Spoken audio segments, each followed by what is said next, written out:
Hi guys, if you're in the market to buy yourself a Royal Enfield, especially in the 350 single, don't go past the Marsh Grey, because I really think the Marsh Grey in the classic 350 range has most likely been the most popular bike I've had over the years in the 350 single stakes.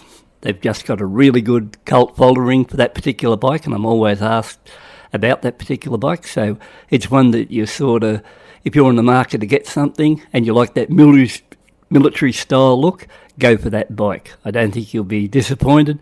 It's a great looking bike. I mean, it's no different to any of the other 350s as far as mechanics go, but the fact is visually it's very appealing, and I really think that Marsh Grey is really, well, it's really green, but they call it grey.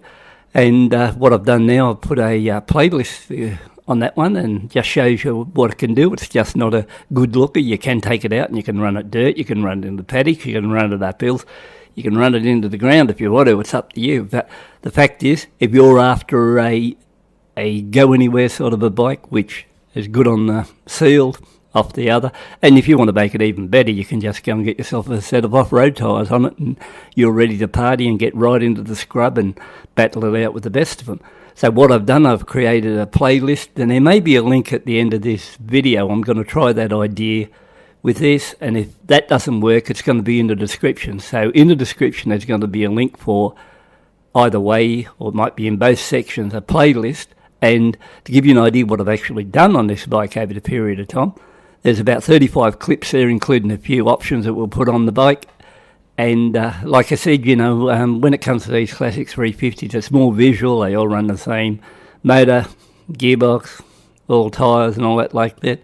And you just go on them with just some things, they make it more visually appealing in the paint side. And with this Marsh Grey, you get the tank, the wheels, front and rear guards, all that sort of stuff where they've marked it out, throwing a few emblems and all that on, just to give it that old period style.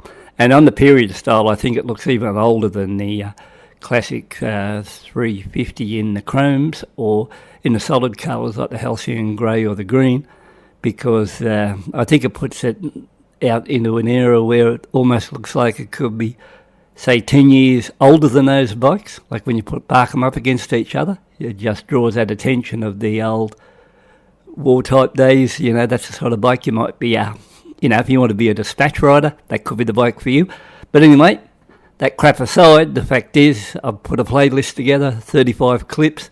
If you're under one of these bikes and want to know anything about it, by all means go to the playlist and go through them. If you've got any questions after that, by all means give me a comment.